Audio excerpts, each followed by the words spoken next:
Symbol of knowledge, संविधान के शिल्पकार डॉक्टर भीमराव अंबेडकर साहब के चरणों में साष्टांग दंडवत करता हूं और उनके चरणों में 2 पंक्तियां समर्पित करता हूं कि पैदा न होता वो मसीहा तो खुशियों का सिलसिला न होता, पैदा न होता वो मसीहा तो खुशियों का सिलसिला न होता, ये धरती होती बेरंग, आसमान का रंग नीला न होता, आसमान का रंग नीला न होता। ये धरती तो कब की, ये भारत तो कब का कंगाल हो जाता दोस्तों, अगर संविधान का शिल्पकार स्वरूपी नायाब हीरा इस भारत को न मिला होता, इस भारत को न मिला होता। मंच पर विराजमान समाज के अनमोल रत्न सभी अतिथियों को मेरा नमस्कार। मेरे प्रिय विद्यार्थियों, आज का दिन इस छात्रावास के लिए और जिस विद्यालय में आप पढ़ रहे हो उस विद्यालय के लिए खुशी के साथ साथ गमों भरा पल है, क्योंकि विदाई शब्द अपने आप में एक भावुक कर देने वाला शब्द है। मैं यह भाषण नहीं दूंगा, ये जितने भी विद्यार्थी खड़े हैं, मैं हमेशा जो भी पंक्तियां कहता हूं सिर्फ और सिर्फ विद्यार्थियों को समर्पित करता हूं। और खास तौर से आज इस छात्रावास से विदा होने वाले विद्यार्थी मेरी इन बातों को जरूर सुने और अपने हृदय में आत्मसात करें, क्योंकि मैं भी आपके जैसे ही अभाव में रह करके शिक्षा अर्जित की है और जीवन में अनेक ऐसी घटनाएं या परेशानियां आई हैं, बावजूद इसके आज एक अच्छे मुकाम पर हैं। मैं अपना परिचय कुछ पंक्तियों के माध्यम से कहना चाहूंगा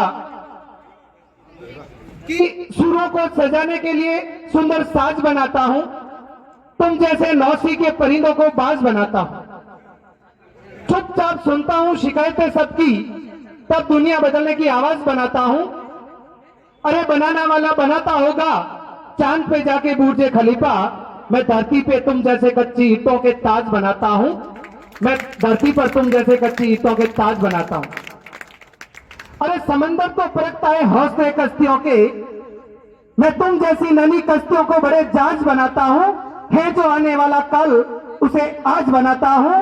मैं हिंदी वाला एमपी सर, गहलोत क्लासेज में हिंदी पढ़ाता हूं, मैं हिंदी वाला एमपी सर, गहलोत क्लासेज में हिंदी पढ़ाता हूं। हिंदी का मैं अध्यापक हूं, हिंदी का मान बढ़ाता हूं और चंद पंक्तियों के माध्यम से मैं महेंद्र परियार सतलाना वाला अपना थोड़ा सा परिचय देता हूं, अपना परिचय देता हूं। प्यारे विद्यार्थियों, इस छात्रावास के वार्डन महोदय और समस्त कर्मचारीगण, आपको भी बहुत बहुत धन्यवाद, आभार कि इन विद्यार्थियों को आपने एक संरक्षक की तरह प्यार और अपनापन देकर के इनको यहाँ पढ़ाया लिखाया। ये विदाई वाला लंबा हमारे जीवन के हर पल आता रहता, भले ही वृक्षों से पत्तों का अलग होना, नदियों का पहाड़ों से निकलकर समुद्र में विलीन हो जाना, एक बेटी का घर छोड़ करके ससुराल चले जाना और जन्म के बाद मृत्यु होना, अर्थात विदाई हमारे जीवन का एक अभिन्न अंग है। लेकिन ये विद्यालय से विदा होना, छात्रावास से विदा होना, ये हमारे लिए एक बड़ा ही भावुक पल होता है, साथ में खुशी का पल भी होता है। भावुक का पल इसलिए कि हमारे कुछ मित्र गणों से, हमारे शिक्षक गणों से, हमारे दोस्तों से हम अलग हो रहे हैं, लेकिन साथ में खुशी का पल ये है कि हम हमारे मंजिलों को पाने के लिए आगे के इस शैक्षिक रास्ते की ओर अग्रसर होते हैं। तो साथ में खुशी का पल भी होता है कि फिर भी तुम्हें कहता हूं कि है मायूस मत होना, जीवन में किसी भी वक्त तेरा नाम हो सकता है। अरे दिल में हो आग और हौसले हो बुलंद, एक अखबार बेचने वाला भी कलाम हो सकता है, एक अखबार बेचने वाला भी कलाम हो सकता है। तो जीवन के ऐसे हर मोड़ पर किसी न किसी से आपसे मुलाकात होती रहती है और उस मुलाकात के बाद वापस विचरना भी एक जीवन चक्र है। तो विचरना कोई गलत बात नहीं है, ये हमारे जीवन का एक पार्ट है।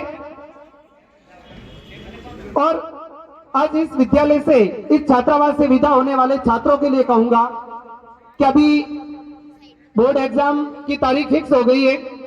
अब बुरी बात यह है कि समय बहुत कम रहा है। बुरी बात यह है कि समय बहुत कम रहा है, और अच्छी बात यह है तो अभी भी समय है। अच्छी बात यह है, अपने सपने को साकार वही व्यक्ति करते हैं कि धरकर चरण विजित श्रृंगों पर झंडा वही उड़ाते हैं जो अपनी ही अंगुली से खंजर की जंग छुड़ाते हैं। धरकर चरण विजित श्रृंगों पर झंडा वही उड़ाते हैं जो अपनी ही अंगुली पर खंजर की जंग छुड़ाते हैं। पड़ी समय से होड़ खींच मत तलवों से कांटे रुककर, फूंक फूंक न चलती जवानी चोटों से कांटों से बचकर झुककर। नींद कहां उनकी आंखों में जो धुन के मत वाले हैं, गति की तृषा और बढ़ जाती जब पड़ते पग में छाले हैं। तो अभी जितना आपके पास संघर्ष में जो आपके पास कि कुछ विद्यार्थी अपने जीवन में आर्थिक परिस्थितियों को वो सबसे खतरनाक मान के बैठ जाते हैं। जीवन में ऐसे बहुत से पड़ाव आते हैं जो आपको हताश कर देते हैं, और आप उसे ही सबसे खतरनाक परिस्थिति मान करके बैठ जाते हैं। आप में बैठे विद्यार्थियों ने, अगर 11th-12th के बच्चे हैं, उन्होंने एक कविता पढ़ी होगी। अवतार सिंह, जिनको उर्फ पाश नाम से जानते हैं, उनकी कविता है सबसे खतरनाक। 11th क्लास में कविता है सबसे खतरनाक। उस कविता का नाम ही सिर्फ सबसे खतरनाक है, लेकिन वो कविता खतरनाक नहीं है। वो कविता हमारे जीवन के एक ऐसे पहलुओं को और ऐसी परिस्थितियों से जूझने की, क्योंकि उस समय बेटा बता देता हूं, मेरे पिताजी एक सिलोसिस पेशेंट थे। 50 साल तक खान मजदूर रहे, तो उनको सिर्फ कमाई पता थी, शिक्षा क्या होती है इनके बारे में उन्हें ज्ञान नहीं था। मेरे पूरे परिवार का एकमात्र मैं जो संघर्ष कर करके कमटे की मजदूरी मैंने भी की है। ये सांगरिया फाटा जो चौराहे लगता है, 10वीं और 12वीं के साथ चौराहे पे जाता था, क्योंकि फैक्ट्रियों में मिलते थे 55 रुपए 60। तो इन बच्चों के लिए कहना चाहूंगा कि जिन परिस्थितियों को आप सबसे खतरनाक समझते हो और उन परिस्थितियों की वजह से आप अपने सपनों को मार देते हो, तो वो कविता के कुछ पंक्तियां हैं कि कपट के शोर में सही होते हुए भी दब जाना बुरा तो है। कपट के शोर में सही होते भी दब जाना बुरा तो है, किसी जुगनू की लौ में पड़ना बुरा तो है। मुठियां भींचकर बस वक्त निकाल लेना बुरा तो है, पर सबसे खतरनाक नहीं होता, सबसे खतरनाक नहीं होता। सबसे खतरनाक होता है सपनों का मर जाना। सबसे खतरनाक होता है सपनों का मर जाना। और अंतिम पंक्ति देखिए, सबसे खतरनाक वह घड़ी होती है जो आपकी कलाई में चलती हुए भी आपकी निगाह में रुकी हुई होती है। आपकी कलाई पर चलती हुए भी आपकी निगाह में रुकी होती है। अगर हमको इस परिवर्तनशील एवं प्रगतिशील संसार के साथ जीना है, तो उसके लिए बेटा हमें बाबा साहब अंबेडकर की विचारधारा को अपनाना होगा, और उस विचारधारा के अनुसार हमें शिक्षा अर्जित करनी होगी। तभी हमारा समाज, हमारा देश अच्छी तरक्की कर पाएगा। और आए दिन देखो अपने SC/ST के साथ कितने अत्याचार हो रहे हैं।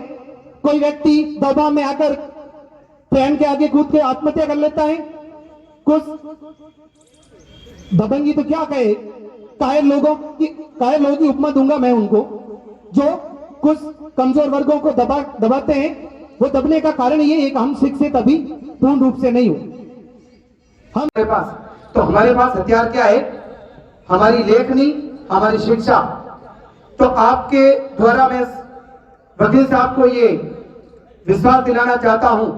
आपने एक कविता सुनी होगी दुष्यंत कुमार की, हो गई है पीर पर्वत सी पिघलनी चाहिए, इस हिमालय से कोई गंगा निकलनी चाहिए। हो गई है पीर पर्वत सी पिघलनी चाहिए, इस हिमालय से कोई गंगा निकलनी चाहिए। आज ये दीवार पर्दों की तरह हिलने लगी, मगर शर्त ये थी कि पूरी बुनियाद हिलनी चाहिए। शर्त ये थी कि पूरी बुनियाद हिलनी चाहिए। हर गली, हर मोहल्ले, हर नुक्कड़ से चलती हुई लाश हाथ हिलाते हुए चलनी चाहिए। सिर्फ हंगामा खड़ा करना हमारा मकसद नहीं। आने वाले बोर्ड क्लास के रिजल्ट में इसी छात्रावास से कोई राजस्थान मेरिट निकलनी चाहिए, कोई राजस्थान मेरिट निकलनी चाहिए। तभी इनके द्वारा जो अभी संघर्ष के लिए उद्बोधन दिया गया और आपसे ये जो मांग रखी गई लग गए। मैं कहना चाहूंगा कि जिस दिन हमारे दिल में बाबा साहब अम्बेडकर, जिस दिन हमारे दिल में बाबा साहब अम्बेडकर और दिमाग में उनकी विचारधारा होगी, सच कहता हूं मित्रों, उस दिन फैसला भी हमारा और अदालत भी हमारी होगी। फैसला भी हमारा और अदालत भी हमारी होगी। अगर आप ऐसा करते हो तो जरूर हमारा देश, हमारा समाज तरक्की करेगा। उनकी विचारधारा को अपनाना है और हमेशा हमारे दिल में बाबा साहब अम्बेडकर को बसाए रखना है, क्योंकि आज बाबा साहब अम्बेडकर की वजह से ही आप हमारे सामने ऐसे कुर्सियों पे बैठे हो और मैं एक वक्ता होकर मंच पर बोलने का अधिकार मिला है। और हम अच्छे पोशाक पहन सकते हैं, सर पे साफा पहन सकते हैं, ये सब बाबा साहब अम्बेडकर की देन है, कोई नहीं बोल सकता।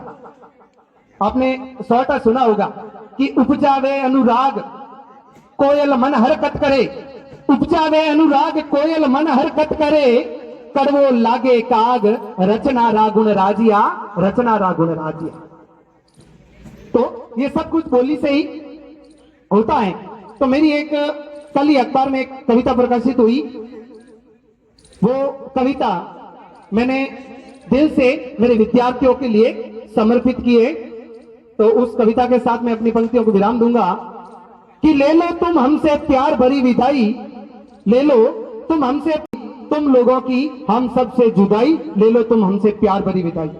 जीवन के हर मोड़ पर काम आएगी हमारी कराई ये पढ़ाई, जिंदगी की हर राह आसा करेगी ये पढ़ाई, राहों में आएगी तुम्हारे बहुत कठिनाई, मगर तुम घबराना नहीं, क्योंकि तुम्हारी हर कठिनाई को दूर करेगी तुम्हारी ये पढ़ाई, ले लो तुम हमसे प्यार भरी विदाई।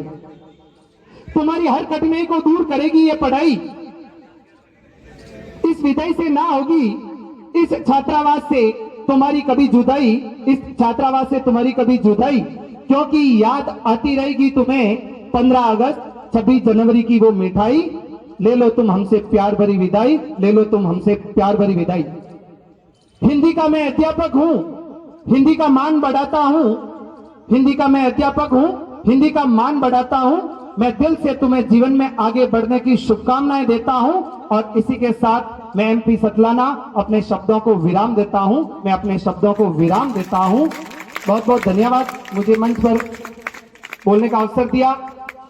और साथ ही ये जो मायूस होकर बैठ गए हैं बच्चे कि मेरे दोस्त, हमारे सीनियर साथी, हमारे मार्गदर्शक आज इस छात्रावास से विदा होने जा रहे हैं और ये हमें कहीं भूल गए तो ये बेटा भूल नहीं पाएंगे। मैं इन विद्यार्थियों के माध्यम से, जो आपके जूनियर विद्यार्थी हैं, वो आपके प्रति क्या भावनाएं रखेंगे कि तुम लाख भुला के देख लेना फिर भी हम याद आएंगे, तुम लाख भुला के देख लेना फिर भी हम याद आएंगे।